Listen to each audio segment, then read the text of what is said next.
ഇന്ന് നമ്മുടെ evening snack പാവഭാജിയാണ് കേട്ടോ. നമ്മുടെ ടൗൺഷിപ്പിലെ വീട്ടിലെ സ്നാക്ക് പാവഭാജിയാണ്, അവിടെ നിന്ന് വാങ്ങിയതാണ്. ഞങ്ങളുടെ 3 പേരുടെയും ഫേവറേറ്റ് ആണ് പാവഭാജി എന്ന് പറയുന്നത്. സംഭവം ബന്നും കുറച്ച് പച്ചക്കറി അടച്ചതും ആണെങ്കിലും അതിന്റെ ടേസ്റ്റ് വേറെ ലെവല് തന്നെയാണ്. അങ്കിത്ത് ഹാപ്പി ആയിട്ട് ഇതാ കഴിക്കുന്നതുണ്ടോ, അവന് ഒത്തിരി ഇഷ്ടമാണ്. ഞാൻ ഇതുവരെ വീട്ടിൽ ഉണ്ടാക്കിയിട്ടില്ല. ഇത് ഉണ്ടാക്കണമെന്ന് വെച്ച് പാവഭാജി മസാലയൊക്കെ വാങ്ങി വെച്ചിട്ടുണ്ട്. ഒരു ദിവസം എന്തായാലും ട്രൈ ചെയ്യുന്നുണ്ട്. ഇതിന്റെ പാവ് എന്ന് പറയുന്നത് സെപ്പറേറ്റ് ബണ്ണാണ് കേട്ടോ. അത് ജസ്റ്റ് ഒന്ന് ബട്ടർ ഇട്ടൊന്ന് ടോസ്റ്റ് ചെയ്ത്, അതായത് ചെറിയ രീതിയിലൊന്ന് റോസ്റ്റ് ചെയ്തെടുക്കും ചൂടാക്കിയിട്ട്. പിന്നെ പച്ചക്കറിയൊക്കെ ഉടച്ചിട്ട് ഈ പാവഭാജി മസാലയൊക്കെ ഇട്ട്, അതാണ് ശരിക്കും ഈ പാവഭാജിയുടെ ഒരു കൂട്ടെന്ന് പറയുന്നത്.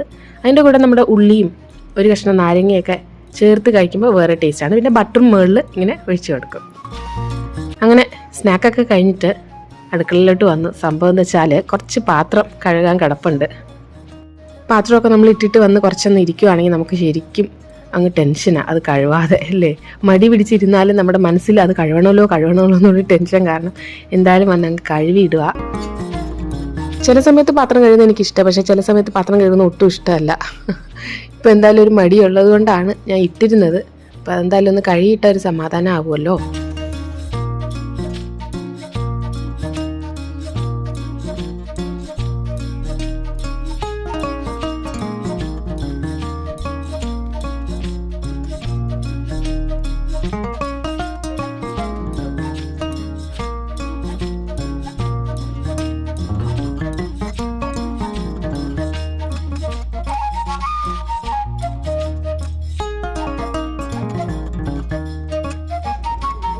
പാത്രമൊക്കെ കഴുകി കഴിഞ്ഞിട്ട് താഴോട്ടൊന്ന് ഇറങ്ങിയിട്ടുണ്ട്. എന്തിനാണെന്ന് വെച്ചാൽ ഒരു കുട്ടി വാഴ ഇവിടെ നിൽപ്പുണ്ടായിരുന്നു. ഇത് കൊലയൊന്നും ഇതുവരെ പിടിച്ചിട്ടില്ല. ഇവിടെ അങ്ങനെ കൊലയൊന്നും അങ്ങനെ പിടിക്കാറില്ല. ആകെ ഒരു സൈസിൽ പഴമല്ലേ കിട്ടത്തുള്ളൂ. അപ്പോൾ വാഴയിലൊക്കെ കീറി കിടന്നു. പക്ഷെ 2 എണ്ണം നല്ലതുണ്ടായിരുന്നു, അതിങ്ങി വെട്ടിയെടുത്തു. പിന്നെ കുറച്ച് കറിവേപ്പിലയും അവിടെ ഒരു കറിവേപ്പ് നിൽപ്പുണ്ടായിരുന്നു. അത്ര മണമൊന്നും ഉള്ള അല്ലെങ്കിലും കുറച്ച് ഞാനതും പൊട്ടിച്ചെടുത്തിട്ടുണ്ട്. എല്ലാം എന്തിനാ വെട്ടിയെന്ന് വെച്ചാൽ നമ്മുടെ റാഗി പൊടി ഉണ്ടല്ലോ, അതിൻ്റെ കയ്യിൽ കുറേ ഇരിപ്പുണ്ട്. ഞാൻ കഴിഞ്ഞ ഒരു വ്ലോഗിലും ഇത് പറഞ്ഞിട്ടുണ്ടായിരുന്നു. അപ്പോൾ അതെന്തെങ്കിലും ചെയ്യണമല്ലോ എന്ന് വെച്ചിട്ട് ഞാൻ വെച്ച് റാഗി അട ഉണ്ടാക്കാമെന്ന്. കറിവേപ്പില കൊണ്ടുവന്ന് എന്തായാലും നന്നായിട്ടൊന്ന് കഴുകി പുറത്തൊന്ന് വെള്ളമൊക്കെ മാറാനായിട്ട് വെക്കാം. എന്നിട്ട് ഞാനൊരു പ്ലാസ്റ്റിക് ബോട്ടിലിട്ടിട്ട് ഫ്രിഡ്ജിൽ വെക്കാം. അപ്പോൾ കുറച്ച് ആൾ ഇരുന്നോളും. വാഴയില നന്നായിട്ട് കഴുകി എടുത്തിട്ടുണ്ട്. പിന്നെ റാഗിപ്പൊടി എടുത്തു, തേങ്ങ തിരുകി വെച്ചു. റാഗിപ്പൊടിയിലോട്ട് കുറച്ച് ഗോതമ്പ് മാവും കുറച്ച് ഉപ്പും കൂടെ ഇട്ടിട്ട് മിക്സ് ചെയ്ത്, അതായത് വെള്ളമൊക്കെ കുഴച്ച് അടയുടെ മാവ് സെറ്റാക്കിയിട്ട് തേങ്ങയിൽ ശർക്കരയും ഏലക്കാപ്പൊടിയൊക്കെ ഇട്ട് അതും സെപ്പറേറ്റ് വെച്ചു. പിന്നെ ഇലയിൽ കൈ വെച്ച് ഇങ്ങനെ പരത്തി. അടയൊക്കെ എല്ലാവർക്കും ഉണ്ടാക്കാൻ അറിയാമല്ലോ ഈ രീതിയിൽ. ഞാൻ അങ്ങനെ അടയൊന്നും അധികം ഉണ്ടാക്കാറില്ല. ഇങ്ങനെ വാഴയില കൊഴുക്കട്ടയായിട്ടാണ് സാധാരണ വെക്കുന്നത്. അപ്പോൾ പെട്ടെന്ന് ഞാനത് ഫില്ലിംഗ് ഒക്കെ ചെയ്ത് അടച്ച് അട ഇങ്ങ് വേവിച്ചെടുക്കാമെന്ന് വിചാരിക്കുന്നു. ഇതൊക്കെ ശരിക്കും നമ്മുടെ ഹെൽത്തി സ്നാക്സ് തന്നെയല്ലേ. 7 അട കിട്ടിയിട്ടുണ്ട് കേട്ടോ എനിക്ക്. എന്തായാലും ഈ 2 എണ്ണം കഴിക്കാനുള്ളതുണ്ട്. ശരിക്കും പാവഭാജിയൊക്കെ കഴിച്ചിട്ട് വയറ് നിറഞ്ഞിരിക്കുവാണ്. പക്ഷെ അത് പെട്ടെന്ന് ദഹിക്കും. പാവഭാജിക്കൊന്നും ദഹിക്കാൻ വലിയ പ്രയാസമൊന്നുമില്ല. അങ്ങനെ നമ്മുടെ അട ഒരു അരമണിക്കൂർ കൊണ്ട് നന്നായിട്ട് വേവിച്ചെടുത്തിട്ടുണ്ട്. ആദ്യം ഞാൻ ചൂടോടെ ഒരെണ്ണം എടുത്തു കേട്ടോ. ചൂടോടെ ഇത് കഴിക്കുന്നതിൻ്റെ ഒരു ഫീല് വേറെ. അക്കയും അങ്കും ഒക്കെ നന്നായിട്ട് ആറിയിട്ടേ കഴിക്കത്തുള്ളൂ. ഞാൻ എന്തായാലും ചൂടോടെ ചായയൊക്കെ ഇട്ട് ഒരെണ്ണം കഴിക്കാമെന്ന് വിചാരിച്ചു. പിന്നെ അവർ കഴിക്കുമ്പോൾ ഒരെണ്ണം കഴിക്കാമല്ലോ. അകമൊക്കെ നന്നായിട്ട് വന്നിട്ടുണ്ട്. കുറച്ച് ഒന്ന് കഴിച്ചു നോക്കി, നല്ല ടേസ്റ്റും ഉണ്ട്. കുറേ നാൾക്ക് ശേഷം അടയൊക്കെ കഴിക്കുന്നത്. ഞാൻ പറഞ്ഞല്ലോ ഈ വാഴയില കിട്ടാനുള്ളൊരു ബുദ്ധിമുട്ട് കൊണ്ടാണ്.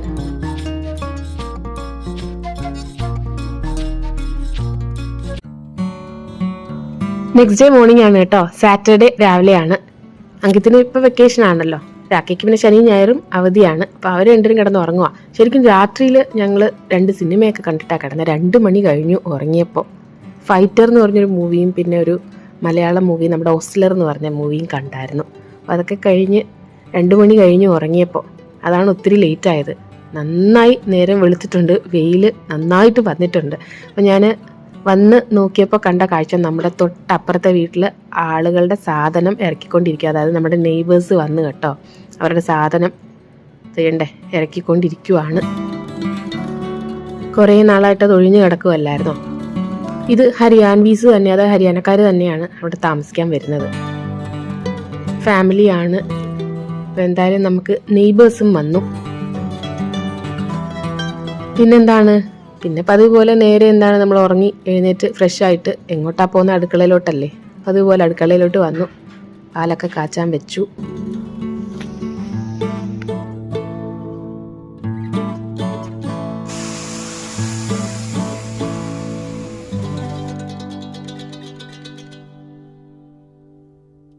3 പേർക്കുള്ള ചായ റെഡിയാക്കുകയാണ്. അങ്കിത്തിന് ഇന്ന് ചായ കൊടുക്കുന്നത്. അവന് ചുമയും കാര്യങ്ങളൊക്കെ ആയതുകൊണ്ട് ഇപ്പോൾ പാല് കൊടുക്കുന്നില്ല. അങ്ങനെ അടിച്ച് പതപ്പിച്ച് 3 ചായ എടുക്കുവാണ്.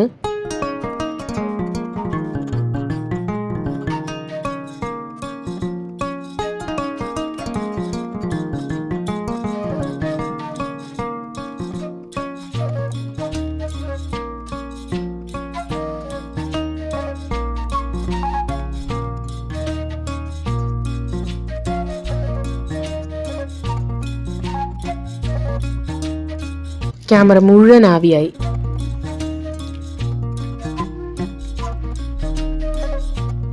ആസ് യൂഷ്വൽ ചായയുടെ കൂടെ കേക്കും കൂടെ എടുത്ത് വെച്ചിട്ടുണ്ട് കഴിക്കാൻ. ബ്രഞ്ചായിട്ടാണ് ബ്രേക്ക്ഫാസ്റ്റ് കഴിക്കാൻ പോകുന്നത്.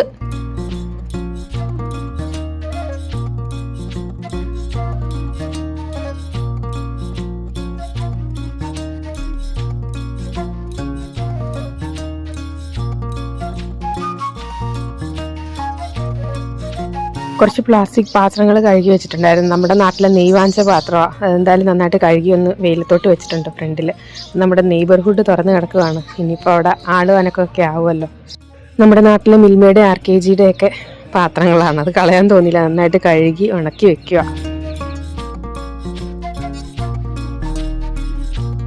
ബ്രേക്ക്ഫാസ്റ്റ് ആയിട്ട് ശരിക്കും ബ്രഞ്ചായിട്ട് പുട്ടും കടലയാട്ടോ. നമ്മുടെ പുഞ്ചപ്പൊടിയാണിത്.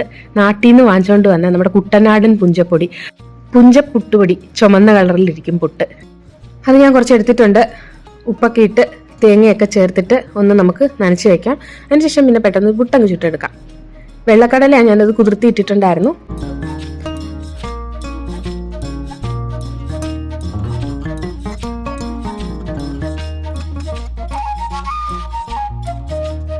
അങ്ങനെ നമ്മുടെ കുട്ടനാടൻ പുഞ്ചപ്പൊടി കൊണ്ടുണ്ടാക്കിയ പുട്ട് റെഡി. ഞങ്ങൾ ആലപ്പുഴ കൂടെ ഭക്ഷണം കഴിക്കാൻ ഒരു അവീസ് എന്ന് പറഞ്ഞ റെസ്റ്റോറൻറ്റിൽ കയറിയപ്പോൾ അവിടെ ഉണ്ടായിരുന്ന പുട്ടുപൊടി കേട്ടോ. അത് വലിയൊരു പാക്കറ്റ് വാങ്ങിച്ചുകൊണ്ട് വലിയൊരു ടിന്നിൽ വാങ്ങിച്ചുകൊണ്ട് വന്നു. അപ്പോൾ നമ്മുടെ വെള്ളക്കടല ഒന്ന് വേവിച്ചെടുത്തിട്ടുണ്ട്. ഉപ്പൊക്കെ ഇട്ട് ഒരു 3-4 ഹൈ ഫ്ലെയിമിൽ വിസിലൊക്കെ കൊടുത്ത് ആവി മാറി തുറന്ന് നോക്കി വെന്ത് വന്നിട്ടുണ്ട്. കറിക്കായിട്ട് ഞാൻ ഒരു പാത്രം വെച്ചു, എണ്ണ ഒഴിച്ചു. ആസ് യൂഷ്വൽ ഇഞ്ചി വെളുത്തുള്ളി ചതച്ചത് ഒന്ന് വഴറ്റിയെടുത്തു. പിന്നെ സവാള, പച്ചമുളക്, തക്കാളി ഇതൊക്കെ ഇട്ടൊന്ന് വഴറ്റിയതിന് ശേഷം ബേസിക് മസാലാസ് മഞ്ഞൾപ്പൊടി, മുളക് പൊടി, മല്ലിപ്പൊടി, കുരുമുളക് പൊടി, ഗരം മസാല, പിന്നെ നമ്മൾ തലേദിവസം പിച്ചിയ കുറച്ച് കരിവേപ്പില ഉണ്ടായിരുന്നു, അതും കൂടെ ഒന്ന് ആഡ് ചെയ്തു. അതൊന്ന് പച്ചമണ്ണൊക്കെ മാറ്റി നന്നായിട്ടൊന്ന് റോസ്റ്റ് ചെയ്തെടുത്തതിന് ശേഷം നമ്മുടെ വെന്ത് വന്ന കടലയിലേക്ക് ചേർത്തിട്ട് അടച്ച് ഹൈ ഫ്ലെയിമിലൊരു 2 വിസിലും കൂടെ കെപ്പിച്ചിട്ട് പിന്നെ ഓഫ് ചെയ്ത് ആവിയൊക്കെ മാറി തുറന്ന് ഒന്നും കൂടെ ഒന്ന് തിളപ്പിച്ചെടുത്താൽ നമ്മുടെ കടലക്കറി റെഡി ആയിട്ടുണ്ട്. ആവശ്യത്തിന് ഉപ്പൊക്കെ വേണമെങ്കിൽ വീണ്ടും ചേർത്ത് കൊടുത്താൽ മതിയല്ലോ. നമ്മുടെ കടലക്കറി റെഡി ആയിട്ടുണ്ട്. പുട്ടും റെഡി ആയിട്ടുണ്ട്. ബ്രഞ്ചും റെഡിയായി. ബ്രഞ്ചൊക്കെ കഴിഞ്ഞപ്പോൾ മെയ്ഡ് വന്ന് ക്ലീനിങ് ഒക്കെ സ്റ്റാർട്ട് ചെയ്തു.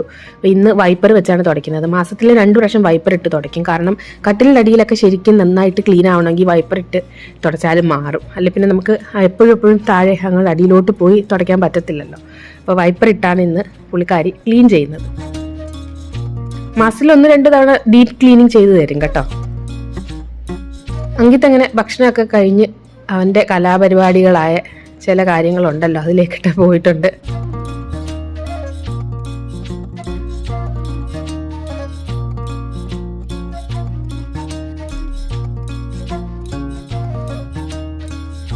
പുറത്തെവിടെങ്കിലും ഒന്ന് പോകണമെന്നുണ്ട്. അതിനെക്കുറിച്ച് ഇങ്ങനെ ചിരിച്ചുകൊണ്ടിരിക്കുകയാണ്. പിന്നെ നമ്മുടെ ചെടികളെ ഒന്നും കാണിച്ചില്ലല്ലോ. അപ്പോൾ ഡിന്നർ കഴിക്കാൻ എന്തായാലും പുറത്ത് പോകാമെന്ന് വെച്ചിട്ട് അങ്കിത്ത് റെഡി ആയിട്ടുണ്ട്. ഞാനും പെട്ടെന്ന് റെഡിയായി.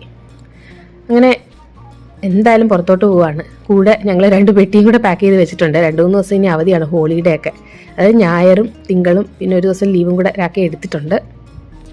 എവിടെയെങ്കിലും ഒന്ന് പോകാമെന്ന് വെച്ചിട്ട് പാക്ക് ചെയ്തതാണ്. എന്തായാലും ഡിന്നർ കഴിക്കാനാണ് ഞങ്ങൾ പോകുന്നത്. ഇപ്പോൾ ഡിന്നർ ഗുഡ്ഗാവ് അല്ലെങ്കിൽ ഡൽഹിയിൽ പോയിട്ട് ഡിന്നർ കഴിച്ചിട്ട് അവിടെ എവിടെയെങ്കിലും സ്റ്റേ ചെയ്ത് തീരുമാനിക്കും പിറ്റേ ദിവസം രാവിലെ എങ്ങോട്ട് പോകണം എന്നുള്ളത്. ആ ഒരു പ്ലാനിലാണ് പോകുന്നത്. എന്തായാലും നിർത്തിയത് ഗുഡ്ഗാവിലാണ്. ഓത്തൻറ്റിക് ആയിട്ട് ഹരിയാൻവി ഫുഡ് കിട്ടുന്ന പഞ്ച്ഗാവ് എന്ന് പറയുന്ന റെസ്റ്റോറൻറ്റിലാണ് നിർത്തിയത്. അങ്കിത്തിന് പിസ്സ വേണമെന്ന് പറഞ്ഞു. ഇവിടെ എന്ന് പറഞ്ഞാൽ ഇവിടെ തന്നെ ഉണ്ടാക്കുന്ന ആ ചീസും കാര്യങ്ങളും ഒക്കെ കൊണ്ട് ഫില്ല് ചെയ്ത് ഓവർലോഡ് ചീസ് എന്ന് വേണമെങ്കിൽ പറയാം. ആ രീതിയിലുള്ളൊരു പിസ്സയാണ് വന്നത്. ഇത് മുഴുവനൊന്നും നമുക്ക് കഴിക്കത്തില്ല. ഞങ്ങൾക്ക് വേറെ ഫുഡാണ് ഞങ്ങൾ ഓർഡർ ചെയ്തത്. അപ്പോൾ അങ്കുവിന് വന്നപ്പോൾ സന്തോഷമായി. വരുമ്പോൾ നമുക്ക് ഒത്തിരി സന്തോഷമുണ്ടല്ലോ. ആ സന്തോഷമാണ് അവൻ കാണിക്കുന്നത്. ഞങ്ങൾ തന്തൂരി ബട്ടർ റൊട്ടി, പിന്നെ പൈനാപ്പിൾ റൈത്ത, ഒരു കുൽച്ച ഓർഡർ ചെയ്തിട്ടുണ്ട്. കുൽച്ചയുടെ കൂടെ ബട്ടറും പിന്നെ വെളുത്തുള്ളിയുടെ അച്ചാറും കിട്ടും. നമ്മുടെ ഗാർലിക് കുൽച്ചയാണ് ഓർഡർ ചെയ്തത്. കൂടെ വെജിറ്റേറിയൻ റെസ്റ്റോറൻ്റ് കേട്ടോ, പനീർ ബട്ടർ മസാല, അതായത് ബട്ടറാണ് എൻ്റെ മുകളിൽ ഇങ്ങനെ ഒഴുകുന്നത്. പിന്നെ ലെമൺ ജ്യൂസ് ഫ്രഷ്. കൂടെ ഒരു മട്ടർ മഷ്റൂമും കൂടെ ഓർഡർ ചെയ്തിട്ടുണ്ട്. ഇത് തന്നെ ഒത്തിരി ഹെവി ആണെന്ന് തോന്നുന്നു. വന്നപ്പോഴത്തേക്ക് ഇത്രയും കഴിച്ചു തീർക്കാൻ പറ്റുമെന്ന് ഡൗട്ടാണ്. കാരണം അങ്കൂന് ആ പിസ്സ ഉള്ളതുകൊണ്ട് അവൻ വേറെ ഒന്നും തൊടത്തില്ല. അവൻ പിസ്സയിൽ ഹാപ്പിയായി. ഞങ്ങൾ വേണ്ടേ വെണ്ണയൊക്കെ ഒഴിച്ച് റൊട്ടിയും കുൽച്ചയൊക്കെ കഴിക്കാൻ സ്റ്റാർട്ട് ചെയ്തു.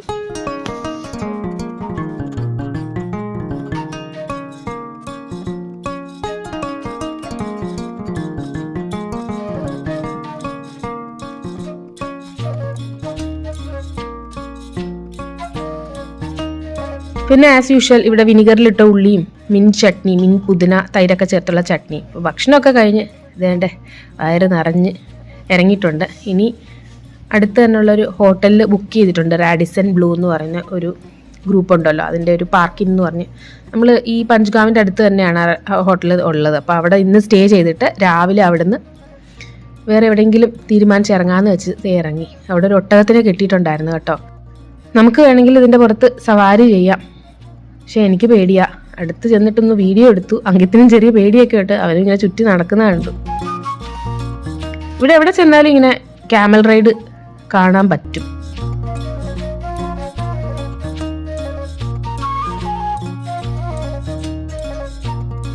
ഇതാണ് ഞങ്ങൾ കയറിയ റെസ്റ്റോറൻറ്റ്, പഞ്ച്ഗാവ് എന്നാണ്. അപ്പോൾ ഹരിയാനയിൽ, അതായത് ഗുഡ്ഗാവ് സൈഡിൽ ആരെങ്കിലും വരുവാണെങ്കിൽ ഇങ്ങോട്ട് കയറിക്കോ. നല്ല ഒത്തൻറ്റിക് ആയിട്ടുള്ള ഹരിയാൻവി ഫുഡ് കിട്ടും. കൂടാതെ അല്ലാത്ത ഫുഡും കിട്ടും കേട്ടോ, പക്ഷെ വെജിറ്റേറിയൻ ആണ്.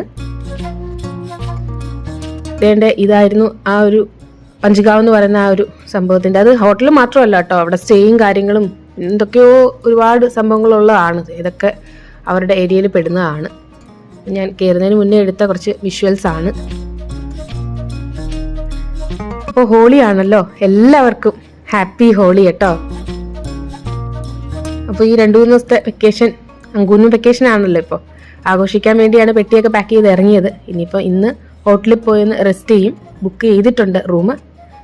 അതിനുശേഷം തീരുമാനിക്കും എങ്ങോട്ട് പോകണം. ഇപ്പം നിലവിൽ പെഞ്ച് നാഷണൽ പാർക്ക് എന്ന് പറയുന്ന മഹാരാഷ്ട്ര മധ്യപ്രദേശ് ബോർഡറിലൊരു സ്ഥലമുണ്ട്. ഒന്നിൽ അങ്ങോട്ടായിരിക്കും, അതല്ലാന്നുണ്ടെങ്കിൽ ജോധ്പൂർ നമ്മുടെ രാജസ്ഥാനിൽ അവിടെ പോകണമെന്നാണ്. ഇതിൽ രണ്ടിൽ ഏതാണോ നമ്മൾ രാവിലെ എഴുന്നേൽക്കുന്നതിനനുസരിച്ച് തീരുമാനിക്കും. കാരണം പെഞ്ച് നാഷണൽ പാർക്കിൽ കുറേ ദൂരമുണ്ട്, കുറച്ചും കൂടെ. ജോധ്പൂർ ആകുമ്പോൾ കുറച്ചും കൂടെ അടുത്താണ്. മറ്റൊരു നല്ല വീഡിയോ ആയിട്ട് കാണുന്നത് വരെ എല്ലാവർക്കും thank you so much. Bye bye.